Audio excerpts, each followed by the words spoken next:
listeners.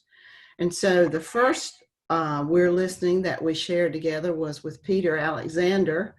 And I'm thrilled to have him here today because I enjoyed him being with us so much. I thought it would make a lot of good sense if he would host this for us, which doesn't seem like that's happening because I'm the one that's talking right now.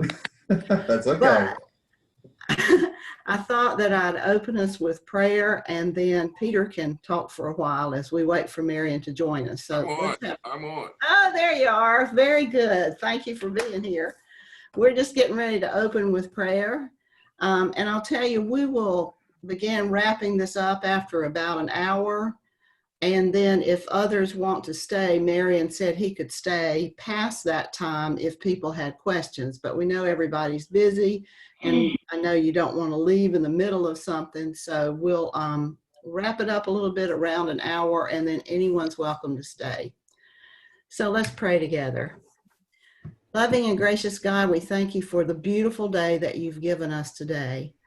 And we join our hearts to listen for our friend Marion and with our friend Marion, and pray that your spirit would be with us so that our understanding would be deepened and our hearts would be widened and our spirits hopeful to be about good work in your beautiful world. We think about those today who are really struggling while we are comfortable and safe. And we pray all these things in the name of Christ. Amen. Amen. Thank you, Carol, and thank you everyone for gathering together. If anyone has any problems seeing or hearing, just let me know. I'll try to speak up. I thought I'd begin. The judge and I had a conversation, and we're going to try to talk back and forth for about a half an hour, and then, as we did last month, leave time for the rest of you folks to add your thoughts and comments and ask your own questions. But I thought I'd ask the judge by starting to tell us the story of how you get from Pine Bluff, Arkansas to the bench and to the ministry. And for those of you who wonder why I keep calling him the judge, I am not a Presbyterian, but a law professor and a practicing attorney. And to me, he will always be judge. Thank you, Peter. Well, I grew up in Pine Bluff at a time of segregation. And I tell young people around me that they don't, they missed out on something. They missed out on the segregated system under which I grew up in Pine Bluff. And not until the 1964 Civil Rights Bill were public accommodations and all kind of restaurants and facilities open to all people. I grew up in a community, in a single family home. I lived with my mother, her sister, and her sister's 3 children who are like brother and sisters to me. My grandparents, and they were elderly. My grandfather, James Pendleton, was born in slavery. He was born in 1861. I was 11 when he died in 1960. And my grandmother was his 3rd wife. He had buried two wives, and so he married a young woman. She was 33 years younger than Papa. And she was born in 1894, and she lived a long life. She died in 1997 at 103, and Papa himself lived to be 99. And we were poor, and my mother worked in private homes. My aunt worked a lot of times in laundries. My cousin has written a book about that experience, and her leaving from Pine Bluff and ending up at the Ethel Walker School in Simsbury, Connecticut, a boarding school. And then she went on to Wesleyan. She's a teacher in Louisville, formerly chair of the Department of Teacher Education at Arkansas State, by the way. And so she's written about that. I tell her, I don't know how you wrote all your business. And Carol, that's why I got your address so I could send you a copy of her book. I intend to do that. But we grew up at a time where people taught us that opportunities were available, and we grew up in a very religious home, Christian home. We were Baptists, grew up in the Baptist church. I don't know how I got to be a Presbyterian, except one of the things I did was in 1965, the Presbyterian Church sponsored a summer program at Knoxville College, Presbyterian School in Knoxville, Tennessee. and Black kids from around the South were invited there. And this is something that the Presbyterians have done all along in emphasizing education. And they didn't care what denomination we were a part of or anything, and they brought us there. They had all kinds of cultural activities for us. And as a matter of fact, there was an admissions officer from Phillips Exeter Academy who came to interview students or recruit. And so I was one who applied, and I went there, but it was based upon the program. It was called the Summer Study Skills Program. And there were Black kids from different communities in the South who were there participating. And this Mr. Jackson, I remember, came, and as a result, I left home and went there. But growing up was, it was really a fun time. I tell my son, and my nieces and nephews, I call my cousins' children my nieces and nephews, by the way. I tell them they don't understand that we were able to have a good life and enjoy life even under those circumstances. So I showed him one day the stairway around to the side of the Singer Theater in Pine Bluff, where Black kids used to have to go through that side door and go up some dingy stairs and sit in the balcony at the Singer Theater in Pine Bluff. And the white kids sat down on the floor. They went through the front door and sat on the ground floor. The thing about it is, we were poor, so I was happy just to get a chance to go to the movie, and I didn't think about it at the outset of the discrimination, because it was a way of life anyway. I rode at the back of the bus when I could afford bus fare in Pine Bluff, and I was subjected to all of those kinds of considerations. And of course, the Pine Bluff School District, I think, had consolidation in 1970, and by that time I had left home. But we had a very firm spiritual indoctrination, and I think we had a really fine foundation. I grew up in a wonderful church, St. Paul Baptist Church. And I'll tell you about this particular Baptist church. A lot of the people who attended there, a number of the people rather, who attended there were connected to what was then Arkansas A&M College, the University of Arkansas at Pine Bluff. So it wasn't a difficulty for me to come from that particular Baptist church and go to a Presbyterian church where they used the hymn book, because the director of the choir was Shelton McGee. Well, one of the choir members. Copper-infused 3-layer face mask. I think somebody may have to mute their Zoom connection for us, please. Pardon? Someone probably has to mute their Zoom connection. I think we've taken care of it. Go ahead, Judge. Okay. The organist there, she played a pipe organ, but she was chair of the Department of Music at A&M and UAPB. So she was pretty structured in the music. So I've always grown up liking hymns. I think that's one of the reasons why I like the hymn book today.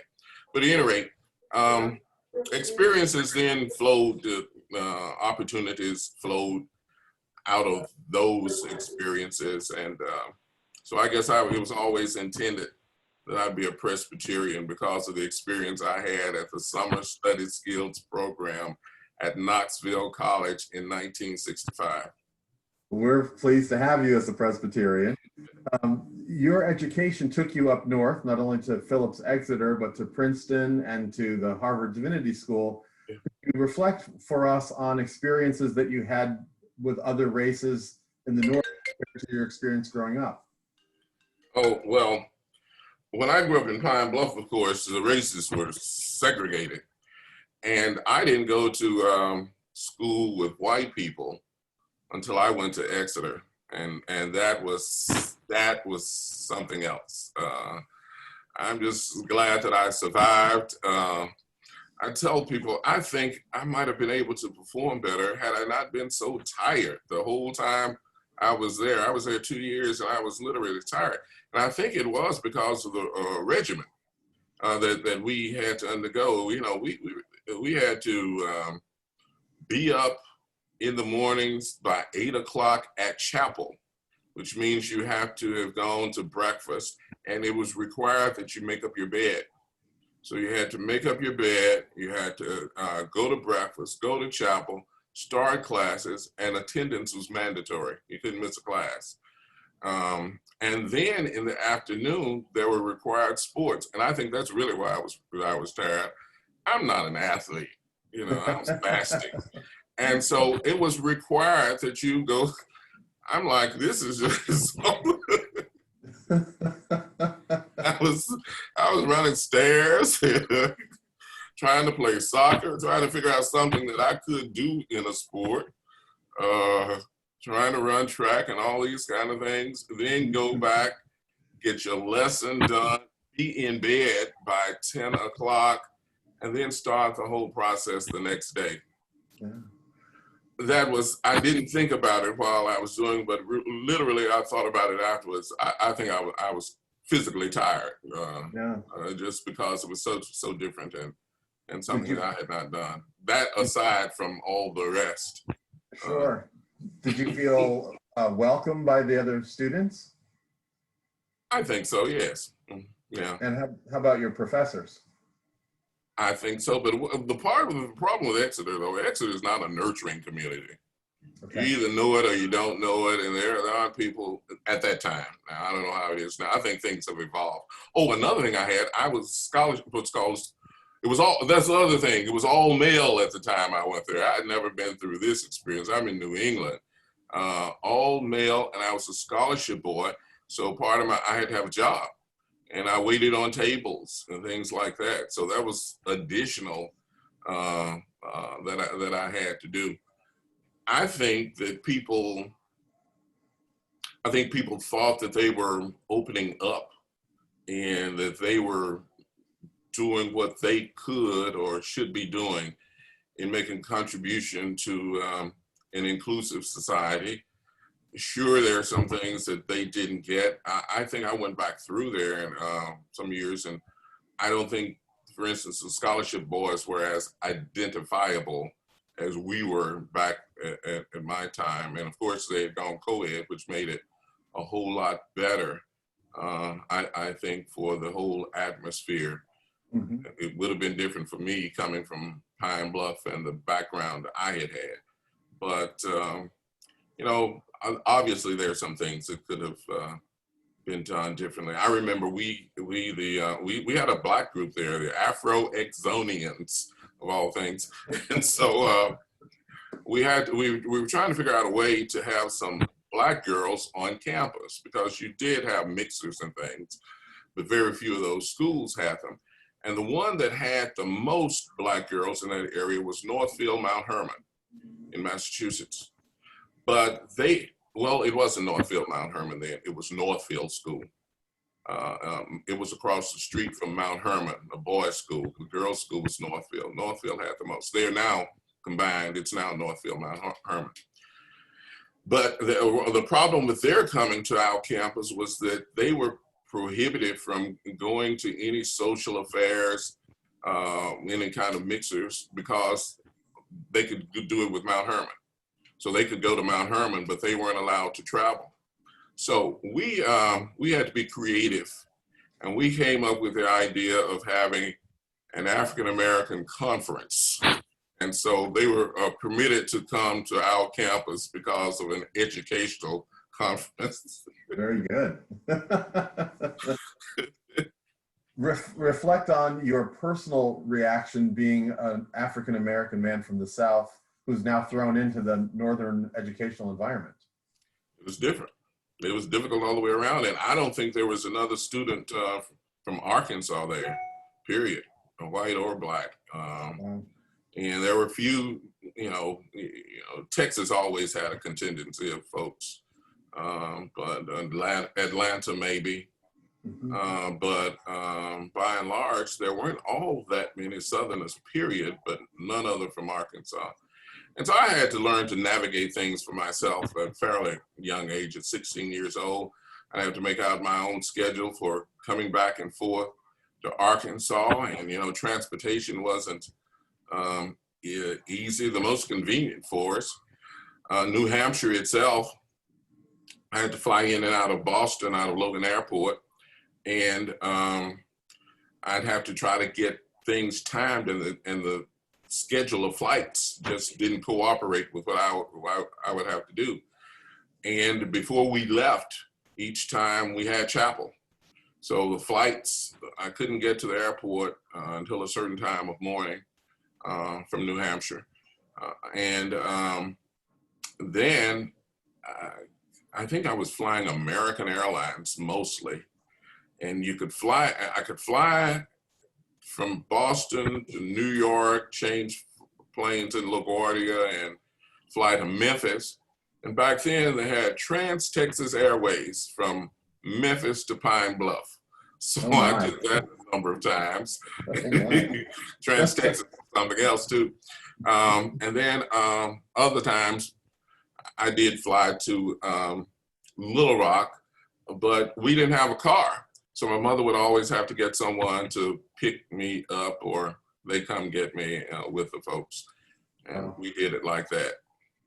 So after being in New Hampshire and then in Princeton and New Jersey and Harvard Divinity School in Massachusetts, you returned to Arkansas to go to law school at the University of Arkansas. Well, that's not exactly the way it was done. I had a good time at Princeton, that's one thing. When I got to Princeton, all that regimentation I'd had at Exeter, I rebelled against that. So, Gotcha.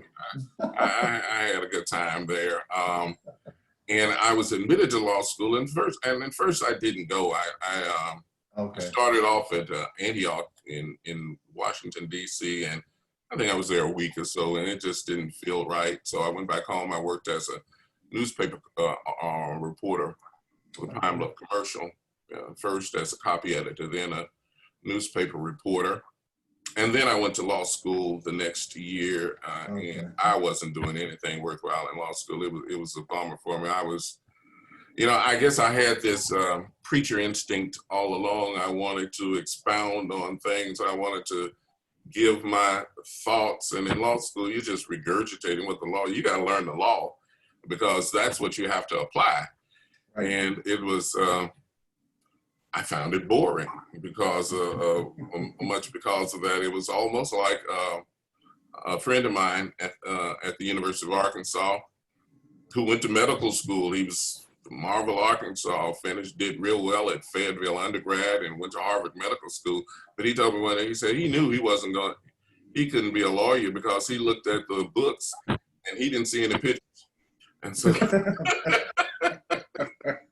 it's just, so he went to medical school. He's, all of these words that you're dealing with in law, you need something a little animated in there, So, and I guess I didn't feel that there was an outlet to say what I thought about things, and that's kind of difficult for somebody who's preachy. So let's fast forward. So you finish law school and you practice law and you wind up on the bench. So most people might assume that as a judge sitting on the bench, you wouldn't have to deal with prejudice and racial injustice. Did you experience those things even after you became a judge? Sure. I mean, but it's nothing that I didn't anticipate. And I tend to be political. I understand you're breaking new ground. There was a lot of resentment, first of all, I think still to some extent, not as much as it used to be, about the whole Hunt decree that allowed for the election of African-American judges. And actually before that, I was Little Rock, what was then called municipal court judge. It's now called district court. Yes. But I was elected in 1988. And I was elected at a time where the city of Little Rock did not have runoffs in their municipal races, including the judicial race, and it was treated more as a municipal election rather than a judicial election back then. So I actually won in a race with a plurality And as I tell people, I won with a whopping 28% of the vote. There you go. Now, you know that after I won with 28% of the vote, the law was changed. Yes. Yes. The law was changed. And I'm going to tell you, it was a white guy that got me in that race. A guy by the name of Bill Pascal here in Little Rock, who started, he was a political consultant. Now he does mostly, public relations stuff, but not so much political anymore. Pascal came to me and he said he had seen me somewhere else. I think I had been involved in the Al Gore campaign in 1988. He didn't see me I was with Al Gore rather than Jesse Jackson that year. That's what I think really attracted his attention. Okay. And so he came to me and he said, the municipal judgeship is open. I think you'd be a good candidate.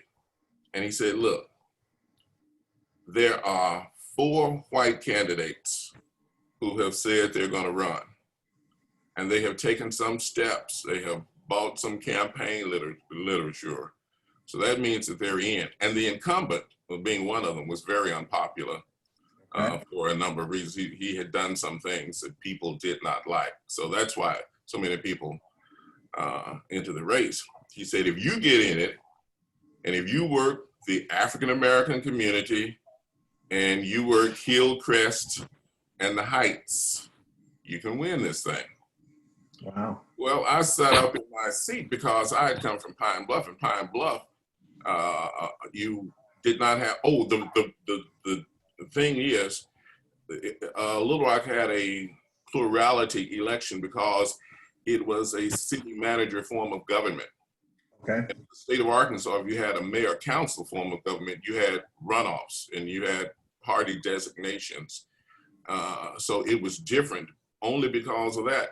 And he had to tell me that because I knew, having grown up in Pine Bluff, that you have runoffs if there's no majority, and that's because it was by party designation. And I had run for state senator in 1982 in Pine Bluff and lost, and I wasn't interested in running just to be running.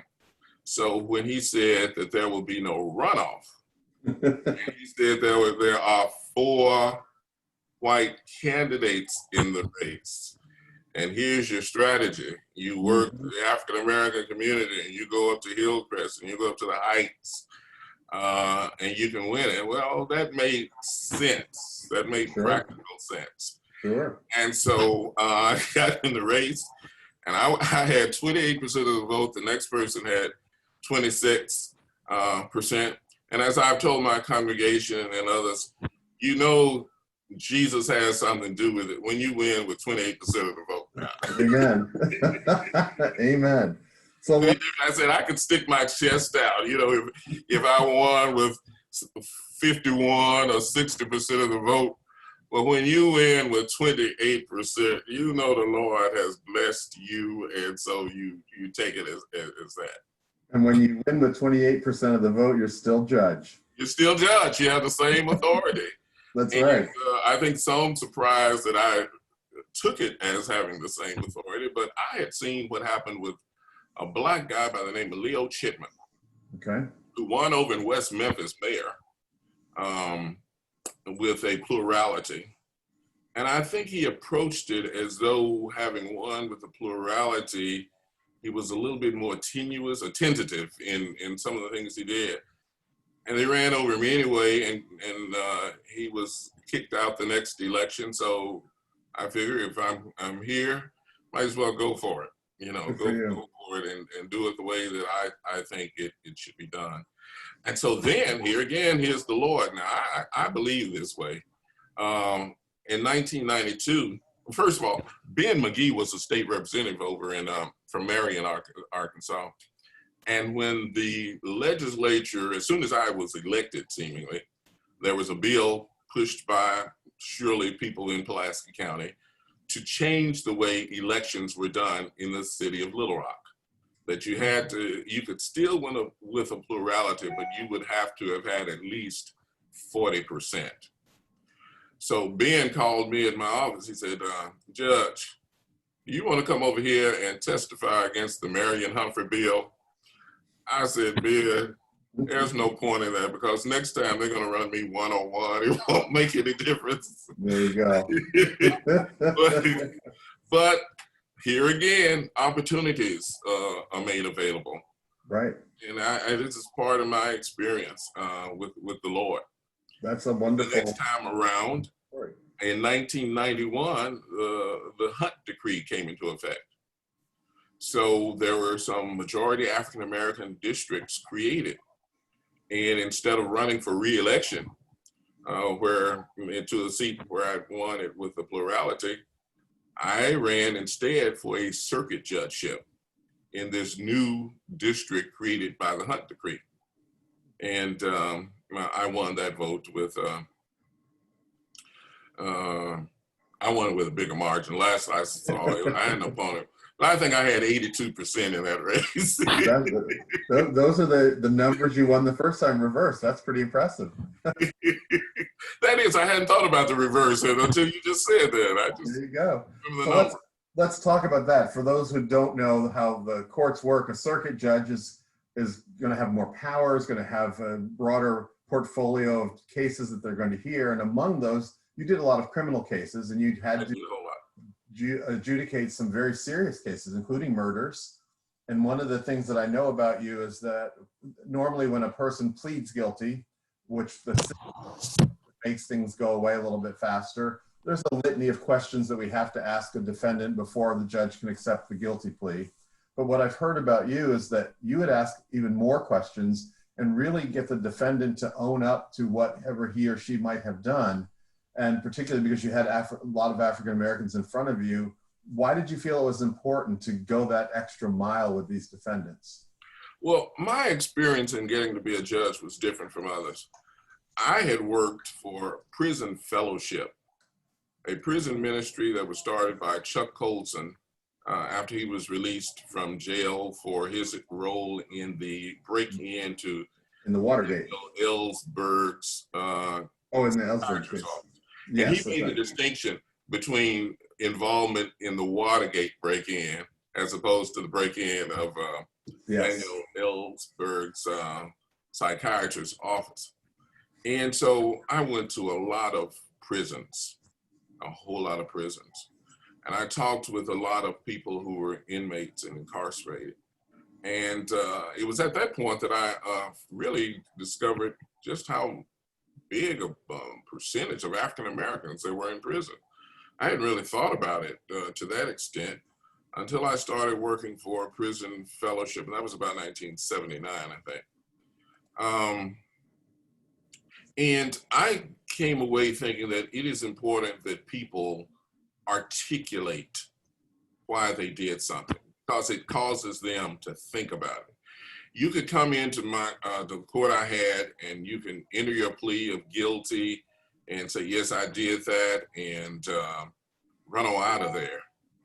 And you're not challenged to understand the implications of your involvement in crime and what you have done to another person. So I liked the idea of taking time to ask people, well, why did you do this? Well, I got with the wrong crowd. Why did you get with the wrong crowd? Well, people don't want to really say, they don't want to talk about it. They want to enter a plea and get on out of there and stop looking at this old judge sitting up here bothering me, trying to make me talk. The courtroom has other people in there. I don't want to say anything to other people. And my question sometimes would be, why don't you get with the right crowd?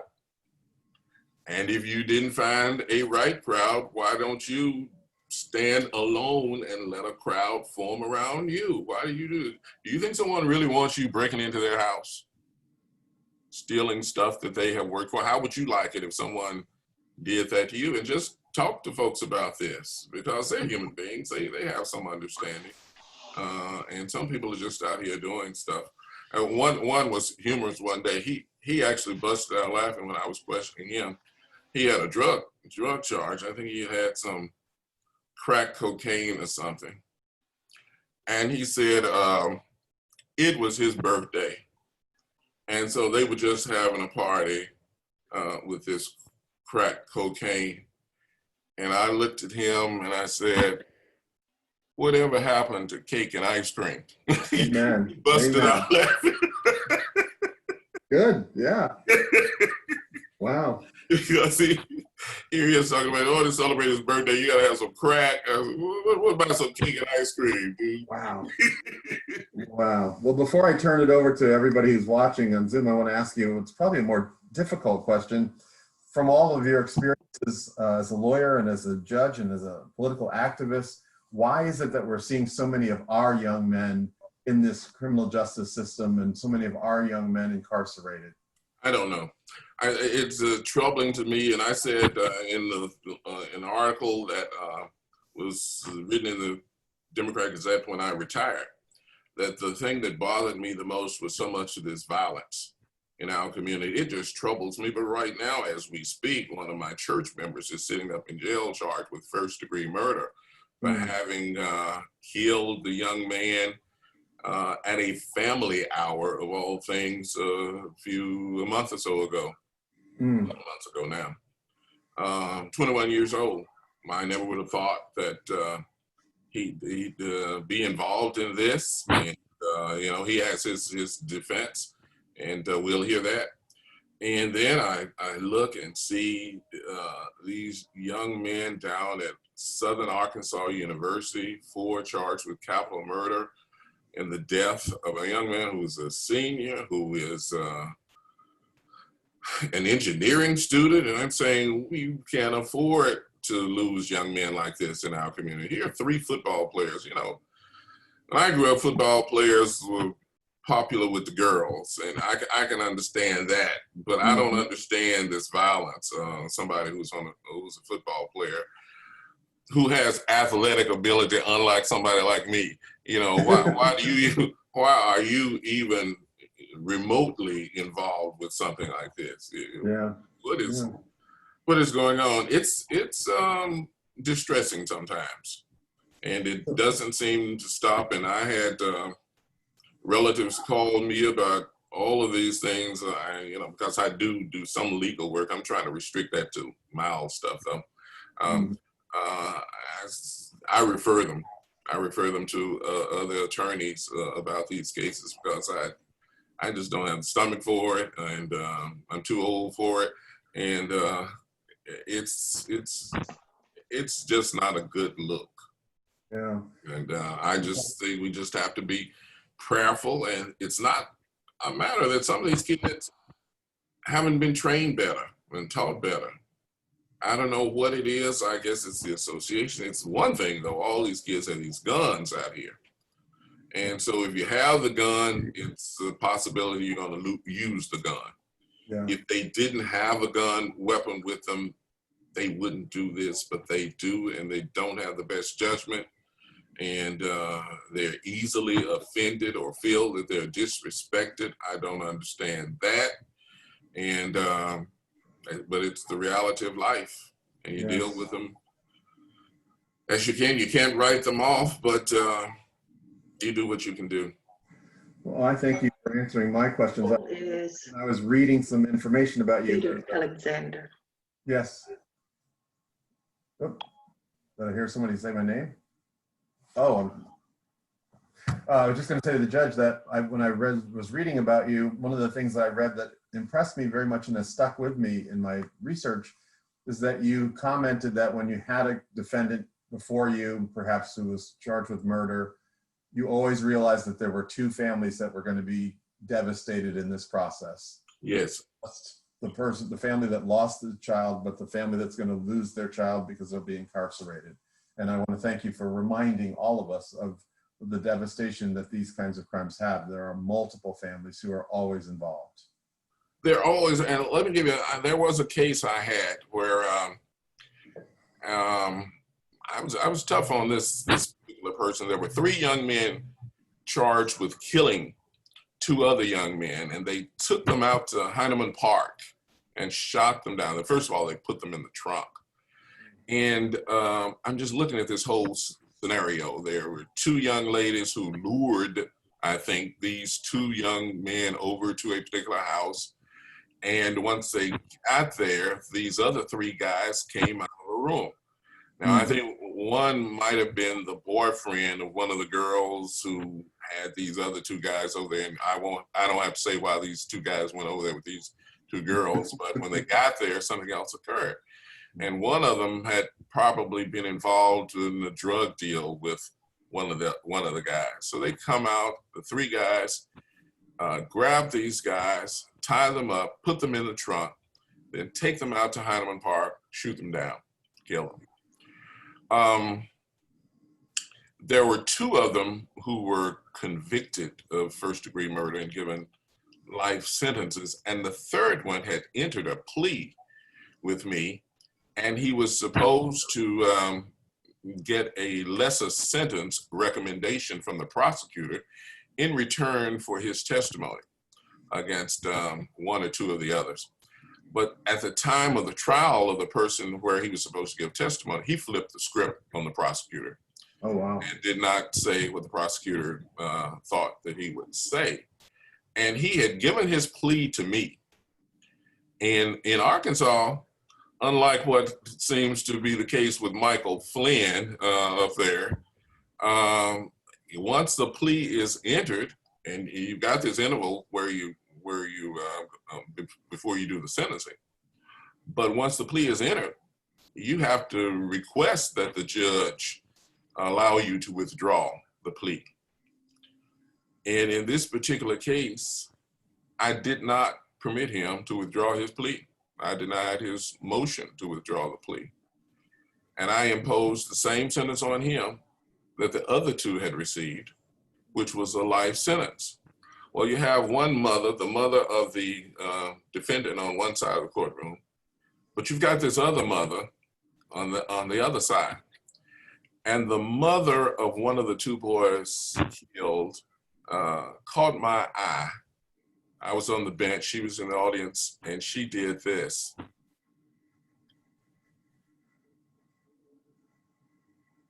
Yeah. Yeah. Yeah. Well, let's let our guests communicate with you and see if anyone has questions or statements they'd like to make. And Carol, I'll let you moderate this part. Oh, okay. Let's see. Make sure I can see everybody here. All right, let's see. Nancy, did you have your hand up? Oh, so if you have a question, put your hand up or put your little yellow hand up. Don't Oh, forget okay. Julie, I think you've got your hand up. Yes, I had to put my glasses on to see unmute. Judge Humphrey, you are such a respected figure in this community. You are a judge. You are a pastor, and yet you are a Black man. And I would just ask you to share with us, if you're willing, how you personally experience racism, if you do, still in your life. What does that mean to you? Well, it means that I have to be vigilant. And that's what I suggest to young people, that you can't rest on your laurels. You can't rest on what others have done to open up opportunities. You've got to stay on it. And so it gives me something to do, really. It gives me purpose, a cause to be involved in. I don't have to go out and look for a cause or something to do. It's there. And so I try to stay involved, and now being older, I really try to push the younger people and encourage them to fight the battles that I think need to be fought, and to be of support and to mentor. I think it's time for a new group. And so I've been involved in political activities, supporting people, encouraging them. That's just the way I see it. And there are always some people who help you out. As I said, the person who got me involved in running for judge up here was a white guy. Bill Pascal is the one who came up with that strategy. And Julie, I don't know if you know some of the same people I know in Pine Bluff, But when I got ready to run in 1988, you know how you have to assemble your campaign committees and get people to go out and support you? I had a young white woman who signed up to work with me, and she was a stockbroker over at what was then Dean Witter, Morgan Stanley now, I think. Do you know Allison White? Oh, yes, I do. Very well. Ann and Al White's daughter. Yes. Allison took me all through Dean Witter and saying, vote for Marion, vote for Marion. He's a good guy. And as I tell folks, and I've used this in my sermons, Peter, I didn't say a word. I just smiled because, you know, why should I say anything? She was doing such a great job. I didn't want to mess it up. The fact of the matter is, my mother worked for her mother for over 35 years. Oh. They're at 35th and Cherry. Yes. So of all the people signing up to be on my campaign committee, Allison White really did know me. she knew me, and she never told them that that was the context, that my mother had worked for them and fixed her meals and made up her bed and all these kind of things. But that's the situation. She's now Allison Lewis, and just lost her dad a couple of weeks ago. Al White, Al died. Marion, oh, I'm sorry. We have another question here. If it's from Liz and Bill Branch. Can I ask you this on their behalf? Yes. Yeah, and I didn't thank Stuart for being the tech person today. So Stuart, if you see people, help me with that. I don't want to miss anybody, and if I do, put something in the chat. That's Got Becky Purcell and Angela Epps in the hopper to ask questions. okay. Good, thank you, Becky and Angela. Marion, what are the primary battles you think the Black and white communities can fight best together? And what battles do you think the Black community seems to be fighting alone, and why is that? Well, You got that? well, I think together we have to fight stereotypes. We also have to recognize that once African Americans, I find, once people get in a position, it's hard for them to get the same respect sometimes as whites are given, or the same deference. No matter the position that an individual is in, their efforts to circumvent their authority. There's difference in treatment. I always thought that, for instance, being a judge, things that people don't see. If you're a circuit court judge in Pulaski County, you've got to go to the quorum court to get your budget. Yeah. I always thought that it was more difficult for me to get some things than, say, a white judge across the hall. And I think that even the media reflected differently on me. They were always finding something to write about in my court. And there were things going on in some of these other courts as well, but it seemed as though there was an interest. And of course, a couple of times I had some things that happened that should not have happened at all. So they were right on those. But there's a lot of day-to-day things that you look at, whether or not your staff gets the same consideration. One judge may say, I need another position. And does the quorum court try to work something out so that judge can get that position, pay for it? And then if I go over and say, I need a position, do they then say, oh, we don't have any money, we're having to pay for this jail, and the jail is an albatross around our neck, and we don't have enough money coming in? And I'll give you an example of something. And the reporter from the Democrat Gazette has an office there at the Pulaski County Courthouse before this pandemic anyway. And so he had the opportunity to go from courtroom to courtroom and see what was happening. When the state took over probation under the community punishment, there was just the African-American judges over at the courthouse who did criminal cases. We were the only ones that kept our own probation department. and we did not send it to, it was at the time, I think it was Proctor and me. We didn't send it to the Department of Community Punishment or Community Correction, whichever name they're going by now. So one judge, for instance, had 2 probation officers on his staff, a white judge. Well, he sent his probationers to the Department of Community Correction, which meant that the 2 probation officers that he had on his staff were no longer going to be seen probationers. And therefore, what's the need for him to have 2 probation officers? Well, I don't know it to be the case, but I just surmise that if I had given up my probation department, that members of the quorum court would have said, well, you don't need those 2 probation officers working for you anymore. We can save the county some money. And I believe that the newspaper would have written a story about it. And I tried to keep those probation officers, those 2 positions. That didn't happen with the white judge who sent away his probationers, but still was able to retain those 2 positions on his staff so that he didn't have to terminate 2 people from his staff. It's that kind of thing that that's difficult to present to the public, and it's not worth presenting to the public. And I wasn't going to raise an issue of it because I didn't want to see people lose a job. But I do think that if the circumstances had been different or turned around, that there would have been a clamor for me to get rid of 2 people.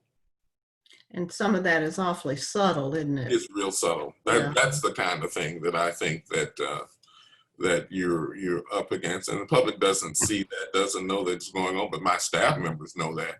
They could see the difference in the way that they were treated as opposed to someone else, and people may, we comment on about how does he keep 2 people over there if he sends all his probation to the state?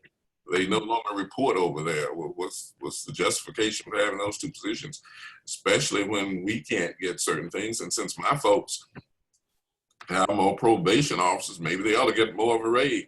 We didn't make an issue of that because I didn't want to say anything about the folks who were working over there. Didn't really want to see them lose a job anyway. Marion, let me tell you that you have greetings from Bill Carr, who speaks of what a great supporter you were in the pastoral care program at UAMS. Where's Bill now? Is he in Oregon or Washington? Which Western state? Maybe he'll type it in for us.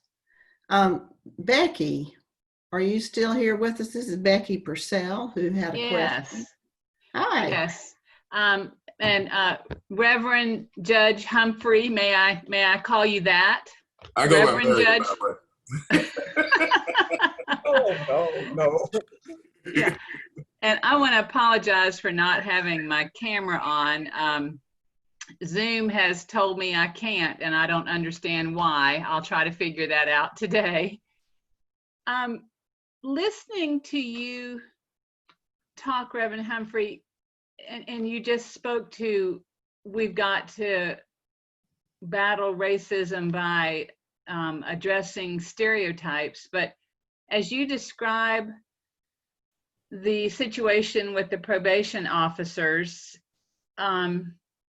you, Carol, used the word subtle. You were navigating very carefully and very alertly, is that right? But with a great alertness, a situation that I wonder, do you have a personal philosophy that guides you? You've spoken of your faith. You clearly see God's hand.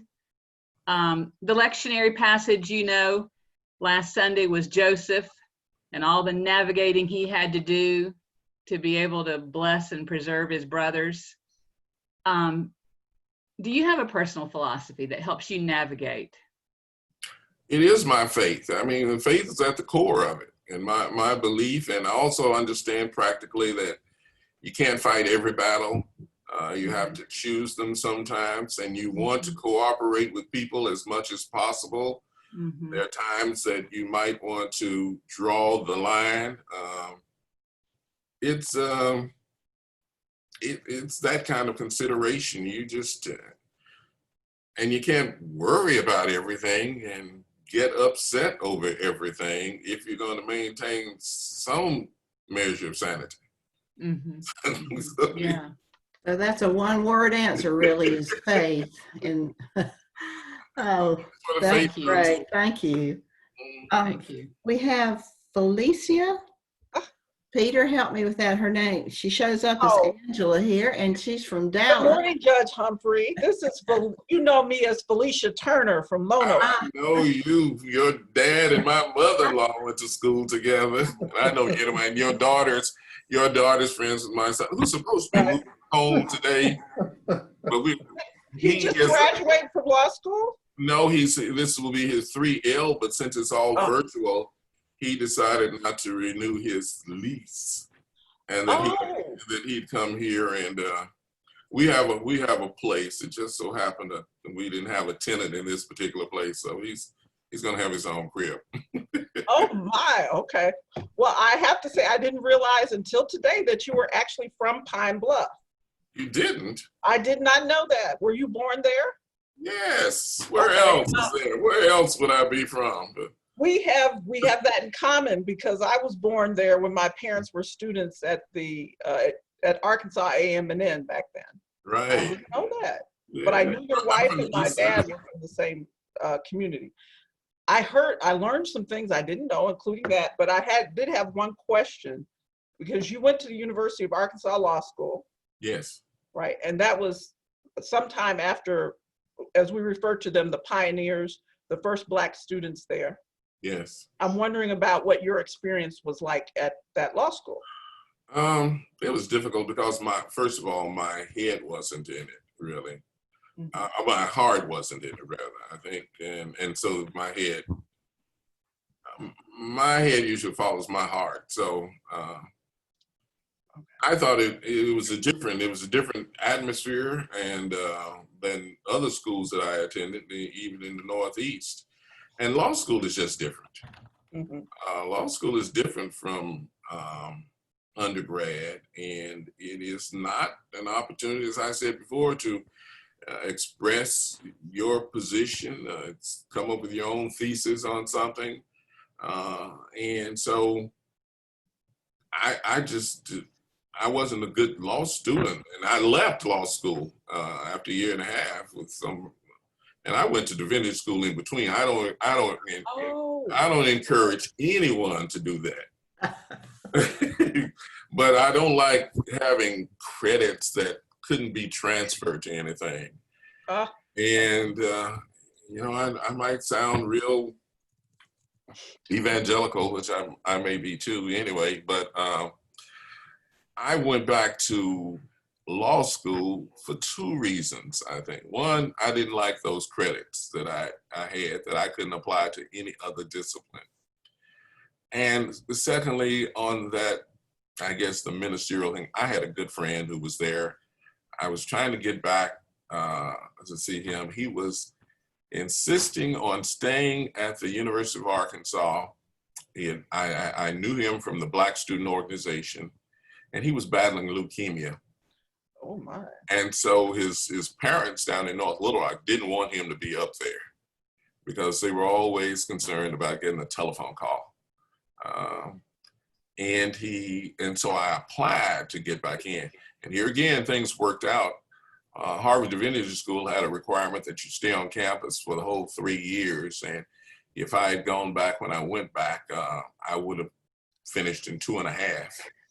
And the university law school had a requirement that you finish your course of study within 5 years. And as it turned out, I would have had to have 6 years. So I had to get a special waiver from both institutions in order to return when I returned. And so by the fact that both of them gave me that waiver, I said, yeah, this is what God wants me to do. Mary? That's the way I reasoned it at the time. But if it's going to work out this way, unfortunately, he passed right before I got back. I had applied in that fall semester return in January, and he died in October before I got back there. But those were two motivating reasons, and I just don't like the idea of, as I said, having those credits out there and not being able to use them. We're sneaking up on our hour here. Anybody, is there another question? We could probably take one more question, and then, as I said before, if you want to hang around, Marion is willing to do that. So, Stuart, you seeing anybody else? I do not see anybody with their hand raised electronically. Okay, but then let me say for the whole group how much we appreciate you being here with us today, Marion. That's been a blessing for us, and to all of you that joined us, thank you for taking your time to be here, to be a part of this endeavor. We're doing a week by week, month by month, see where we go from here with the We're Listening, but we will be in touch with you if we're going to resume that. So just stay on if you have some other questions, and I know I have a few to follow up on some of the things, but thank you again for being here. If this is a time you need to leave, please feel free to do that, or stay with us. And you're getting some thanks from Linda Whitworth Reed. I see that. Yeah. You're welcome. Yeah. All right, thank you. But Marion, could you follow up a little bit on Felicia's question, which was your experience in the law school? Yes. Well, first of all, as I said, law is a different field of study, and so it was not altogether pleasant experience for me. And I thought that I think that professors give you what's there, and it's the approach they take. I just hated any kind of. I wasn't used to just having everything dependent upon one grade too. I guess I was wondering with your professors or with fellow law students, I'm assuming that you were one of few Black students at that time, or Actually, I think there were more then than there are now, or pretty.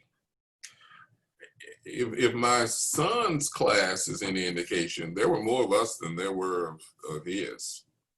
And he is, let me see, he's a 3L. I think there are now 5 African Americans in his class. Whoa. It started out to be maybe double that number, but not much more. I think there were more. That's interesting. When I was there. And some of that has to do with recruitment. Okay. It has to do with finances. I think a lot of people now wonder, should they make the investment? Does it pay off? Right. Because students are saddled with so much student loan now. And the expense of going to school, and you have to work a couple of years or more to get straight on those investments, pay them off. That's interesting. I don't know exactly what all has led to this, but the numbers, I think, were larger than they are now. My goodness, that's very interesting. Now, I think the atmosphere too, when I went there, most students felt that there was racism in grading and stuff like that. It's hard to know precisely. You may think that, but no one knows for sure. And then again, law school isn't nurturing. It's more like prep school was. Right. And so there were a number of things. I can't put all of mine off on school because I had other things going on in my life, other things. I didn't feel I was in the right place at some point. for me Uh, personally. Marion, Ebony, who I have never met except on line, has a question for you. Ebony? Hi, Judge Humphrey. How are you? Can you hear me, Yes, everyone? I can. Good morning. I got this invitation from Miss Carol, and I'm so very happy that I did because I've always wanted to meet you, and I lived in Arkansas, and I didn't get to meet you, and I was just so disappointed. But I did graduate from University of Arkansas in Little Rock, and I have also talked to Dean Epps now. I met her actually at University of Arkansas in Little Rock many, many years ago. And I just wanted to know emailed me recently. yes, I just wanted to know, Judge, what would you tell someone that is a young Black woman that is interested in getting into law right now? I just need some encouragement. If that is your heart's desire, I very much encourage it because we need lawyers. And this is a state where we need lawyers all over the place. Where are you from originally, Ebony? Kansas City, Missouri, but I moved back to Denver. That's where I'm at now. So I'm trying to debate if I want to try to get into law school here or if I just rather come back to Arkansas and go there. I think if you want to be a lawyer, you should go for that. I really do. I think the opportunities are there. And although it's one thing about Jim Miller up at Fayetteville. Is he still there? Yes, he is. He's always trying to recruit minorities. Yes, I probably should give him a call. Yeah, you do need to call Jim. And Jim scrapes for money. Okay. He really does. He's still there. Okay. So I would communicate with him, most definitely. Okay. I don't know if I would want to go to Fayetteville, though. Well, I don't know if he can help you anywhere else. There's another law school in Little Rock University where we met. But you're not there anymore, Dean Epps. Or you could come here. I'm here. Very good, Dean. Yes. UNC Dallas College. Yes, that's true. Good recruitment. So I do have another option. You've got options. Yes. Explore them all. Okay. I would say go. Thank you. Can you tell me a little bit more about the Hunt decree? Do I have the name right? Yes, the name comes from Eugene Hunt, who's a Pine Bluff attorney, and he filed a lawsuit pursuant to the Voting Rights Act to establish districts from which African Americans would have an opportunity to be elected or to have more impact. And the decree came about because it was a settlement between the parties who filed it and the state. I'm not even sure that would be done today as it was back in 1991. In 1991, there was more support, I think, for voting rights issues in the federal courts, the U.S. Supreme Court. And so at the time, Winston Bryant was the Attorney General, and he thought that the state would lose the case, and he was willing to compromise. I'm told that Chief Justice Jack Holt was willing to enter into this decree once the Supreme Court and the Court of Appeals were taken out of it, because the original suit involved creating some district out of which there might have been African Americans enough impact to elect someone to those courts. And Bill Clinton wanted the matter settled because he was running for president of the United States. And there was also a legislative voting rights lawsuit going on.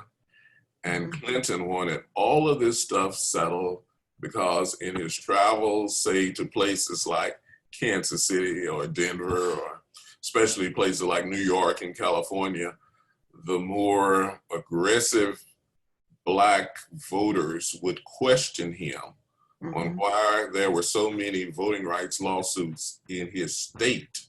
And here he is trying to get Blacks nationwide to vote for him. Good. So Thank you. there again, the timing has something to do with it. And so there were some districts created here, areas where there are substantial Black population. There's one down in Southeast Arkansas. It's now held by Quincy Ross Jr., a young man. He's from Monticello. You might have known his aunt, Dean Epps, Luvanda Ross. I don't know if you knew her. And he has the seat that she had won but never got to serve in because she died before she was sworn in. Thank you. That helps me. And David Clark has a question. Yes. And then Mary Ellen after that. Thank you. Hi, David? Hey, Judge. I also did not realize you're from Pine Bluff. I would have been in the Pine Bluff High School class of '73. So I lived through that consolidation of schools in 1970. When everything kind of blew up this spring, my session came to me and said, "What can we do?" And being good Presbyterian, I've been rapidly consuming books and seminars. But one of the things that has struck me is that, and I'm involved in a seminar through Johnson C. Smith Theological Seminary, and we've got people from all over the country. And when we break into our breakout groups, I'm generally the only person there from the South. And to realize how different my experience is as a 65-year-old man from the South than someone who grew up in New Jersey or whatever, it's just amazing to me. But when I left the practice of law in 1995 and went into education and ended up in East Arkansas, one of the things I was struck in Cross County was that nobody substantially younger than me, Black or white, knew that much about the racial history of our communities, our states, our regions. And it just seems, and that it's even more so, at least when I deal with the people I have come into contact with the church who did not grow up around here. What do we do to make, I saw that either through my own personal experience or through the massive amount of reading that I do. But even then, when I pick up a book, I'm currently reading The Cross and the Lynching Tree. And when I read about things that he talks about going on in Arkansas, when I heard Judge Griffin speak about, because a little bit older than I am, but hearing what Judge Griffin went through as a young man, growing up in the region where I grew up, how do we make people understand that there's a huge, long history behind this?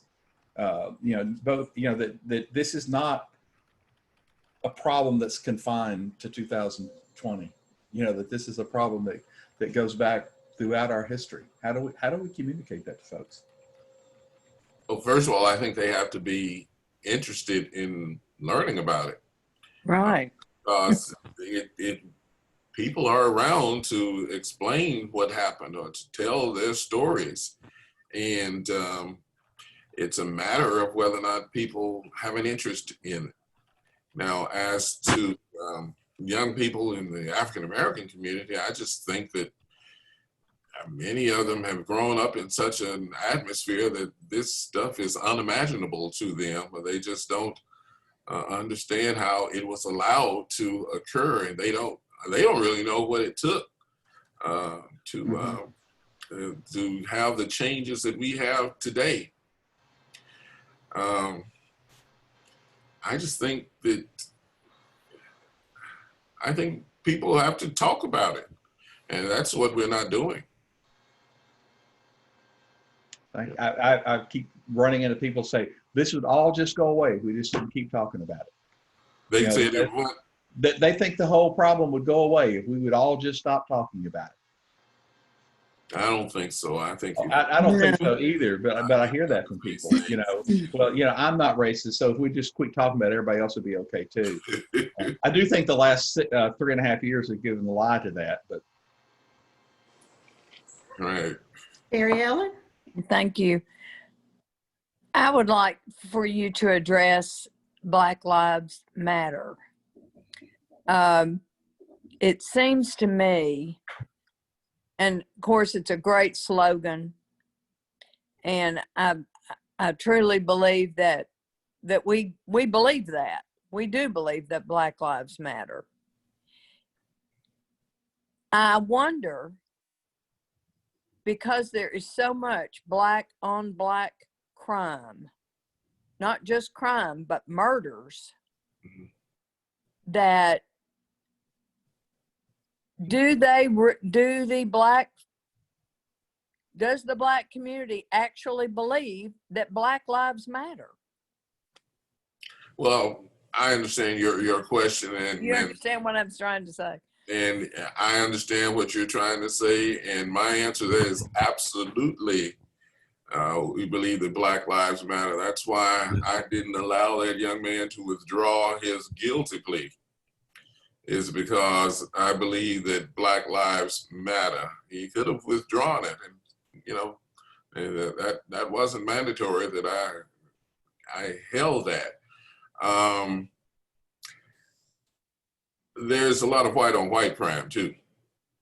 And let me emphasize, make some points here. First of all, with respect to the Black Lives Matter, a lot of people mistake the thrust of it in terms of saying that you only care if there's a white officer who kills an African American, but you don't care if a black person kills another black person. That's really missing the point. The reason Black Lives Matter is important for addressing police action is because when a police officer does that, he is acting under the authority of the state. That is state action.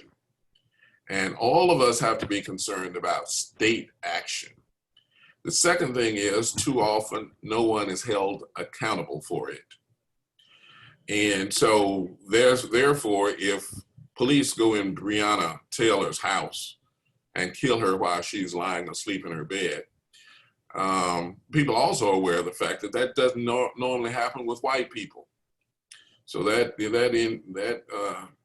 involves a racial consideration. Or the thing with Ahmaud Arbery down in Georgia, or with even Trayvon Martin, which wasn't a police action, but George Zimmerman acted like he was some kind of police officer. He was a wannabe, who's in his own, walking down the street, minding his own business. When those kinds of things happen, then we look at it as though that could have been me. That could have been my son. If my son will speak up and defend himself in argument and stuff, and I have to caution him, don't say too much to a police officer. Just be quiet and you bring that issue to me. Let me handle it. The accountability issue. Now, you take what happened down at SAU. One of the relatives of one of those young men who called me, and I think called about representation or something of that matter, she said right off, she said, I understand somebody white down there said, what about Black Lives Matter? This is a situation where you've got 4 African Americans charged with the killing of that young Smith gentleman. Now, note this, action has been taken. 4 people are charged. 4 people are held without bond. The judge didn't even set a bond. So what is there a need to protest? I mean, you don't see black folks protesting the fact that these people are charged. The correct action has been taken. The police went out, they investigated it, they charged some people. And those people are going to have to defend themselves. And we're not certain that all 4 of them are guilty. Yet all 4 of them have been charged, and they're going to have their day in court. That has not been the case where police officers kill African Americans. I don't understand how, what's his name, Gauvin is charged with a 2nd-degree murder in the state of Minnesota when he had his knee on the neck of George Floyd. To me, that should be 1st-degree murder. But before that, the The action got started because it was police acting as the state. Those 4 boys down in Magnolia were not acting with the authority of the state, but the power of the state behind them. And the state has power. They weren't acting with the power of the state behind them. And then secondly, they were arrested. And often there has been no arrest in the murder of Breonna Taylor in her home, in her bed, not bothering anybody. And as the police then come along and say, it was the wrong house, and the person that we were looking for was already in custody. Well, at minimum, everybody should be fired for incompetence. Really? You are looking for somebody who is already in jail. Why are you looking for somebody who's in jail? It's incompetent that you didn't check the jail laws, that you didn't try to find out before you go barging into that house and creating that scenario where this young lady ends up dead. So you look at the situation in Chicago. People I know and talk associated with want something done about Chicago. They would like to see something done in those places to stop these murders. But there again, and it might be a little paranoia here and there, but people have always wondered how in the world did all these gangs get started, and how were they allowed to exist? Continue. Yeah, really. There has always been a strong suspicion that others gain from what the drug guys do, and they do. For instance, all this issue with crack cocaine in our community. Well, cocaine still comes from the cocoa plant, and you don't grow that in the United States. So how in the world did it get to be so prominent in our communities and start all of this turf warfare and stuff if the drug has to be imported from somewhere else? How has that been allowed to occur? Why hasn't our government taken action to destroy these fields where the plants are being grown in these other states, in these other nations, and put some pressure on that? Why is this stuff still coming into the country? Do the Crips and the Bloods get on an airplane or a boat and ship and go get the stuff, wearing their blue bandanas or their red bandanas? I don't think so. And to the extent that our government has some complicity, I think, in not destroying that whole enterprise. We can go after whatever it is that we want to go after. We can find out where Muammar Gaddafi is and kill him, or Osama bin Laden, or whomever. We can find out where these folks are, and you've got these fields out here where these plants are growing, and the stuff is going to end up in Watts or Detroit or in Little Rock or Pine Bluff or Dumas, some of these places. I think there needs to be a real reckoning on that particular issue of how is this drug traffic carried out. And what we see in the courts is that you go after African Americans in their houses for having the stuff, but how does it get to them? Mm-hmm. That has been the issue, and from getting to them, then there becomes turf warfare, and that leads to these kinds of killings that you have in a community such as Chicago. But what can be done to intercept the drugs, the trafficking of them, before they get to these particular neighborhoods is what I think that we need to take a look at. But getting back to, if that's a roundabout way of discussing this, and I think it's all related, so I don't think it was just a random discussion. What we do care about I know I care about it. I care about any time there's a life taken, white or black. And another point, there's some, you know, I go in some courts and some other places, especially since I've been off the bench and have had cases in one of a few places. If you go into some other communities, there are white people who are in jails, depending on the county in Arkansas, because you don't have a whole lot of blacks in some of these other places. And while I was on the bench, even though I don't believe in it, there were 3 death penalty verdicts that were pronounced by jurors. And in Arkansas, the legislature has taken away from judges any discretion in those matters. Those are truly jury issues, but it was bad enough as it is. And so I had 3, there were 3 times when jurors imposed the death penalty. And on one of them, after it was imposed, the defendant filed a Rule 37, and I ruled that there was some ineffective assistance of counsel, and the Supreme Court upheld me. I think the vote was like 4-3 though, so that I set aside his death penalty, and he has a life sentence. And that was a black guy by the name of James Fudge. There were 2 white people who received the death penalty. One is on death row, and the other one has been executed. And she was a woman, Christina Riggs, and she was executed for killing her 4-year-old and 1-year-old children. And even at that,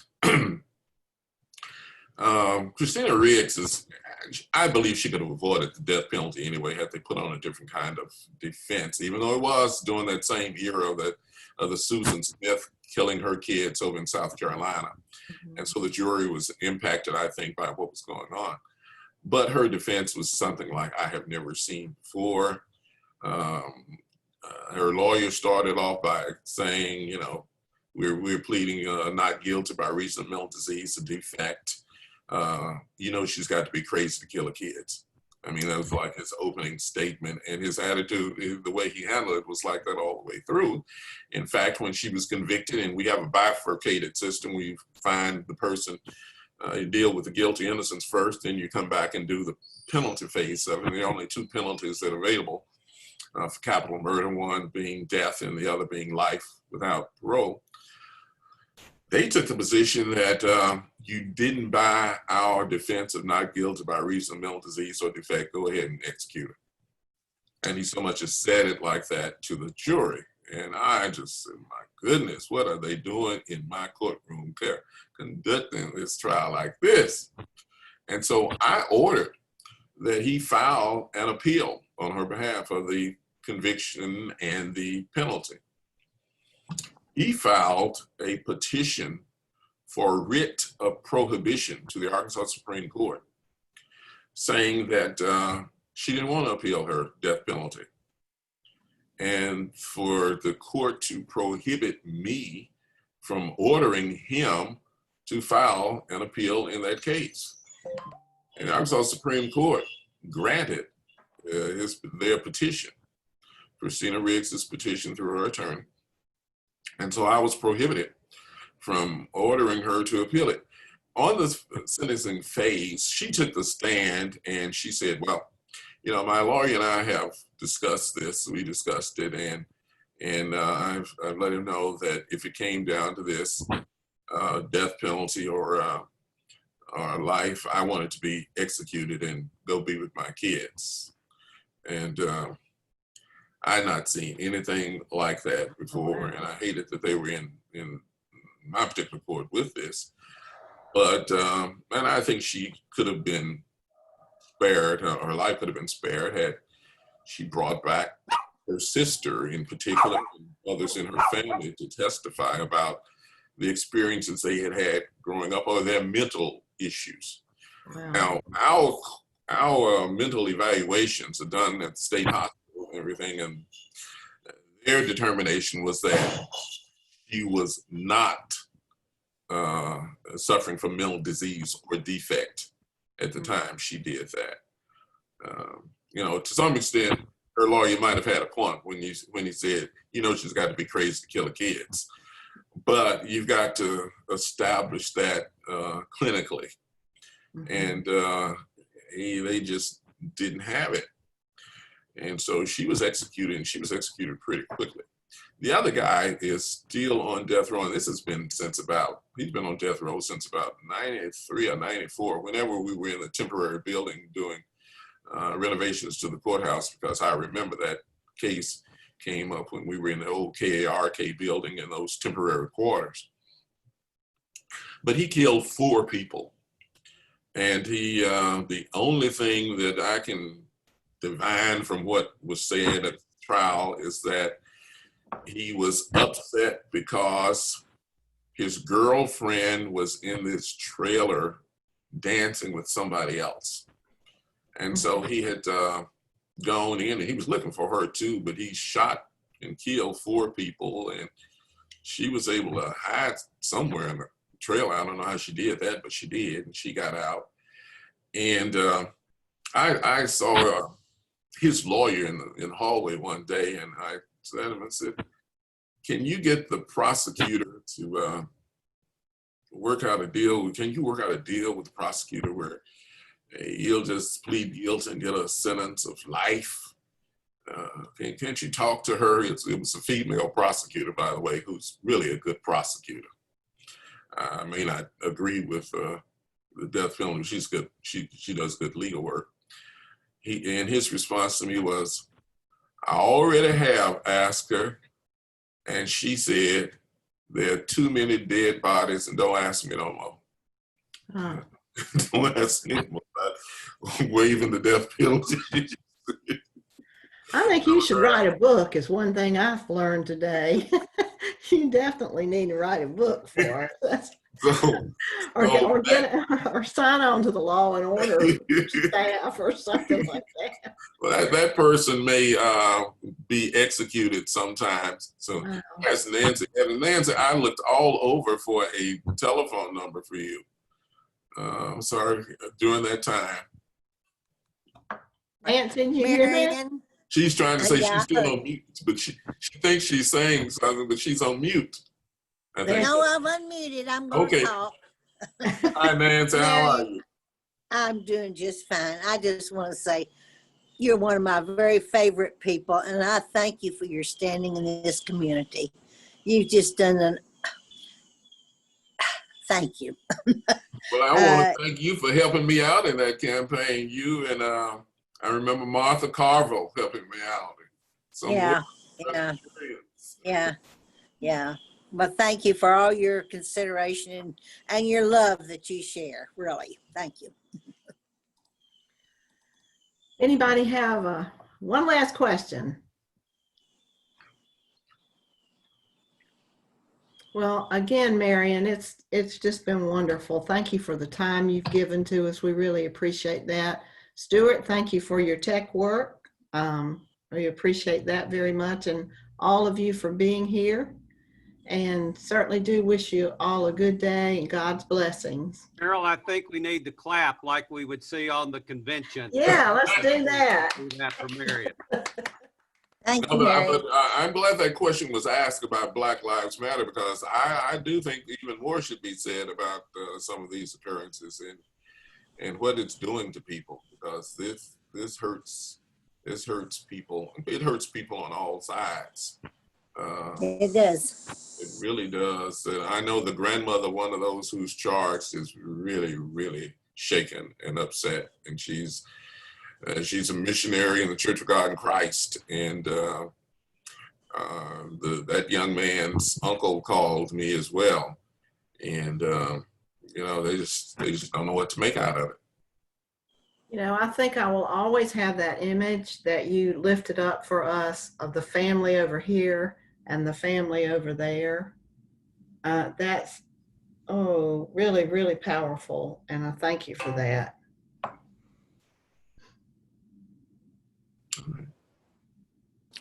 We appear to want to linger in your good presence, sir. Thank you, thank you. We don't seem to want to leave. Now, the division that we are encountering now in racial and in political and all these different things are just making this whole nation sad, you know. And I don't know how do we fix anything except with the power of God. That's it. And yeah. And you know, but I keep saying, God, you're not working fast enough. We're not listening. Let us help, but it's just the waiting, and it's oh, I wish we could do something just to be the praying. Thank you. All right, bye, everybody. Bye. Bye-bye. Thank you, Marion. Thank You're you. so welcome anytime.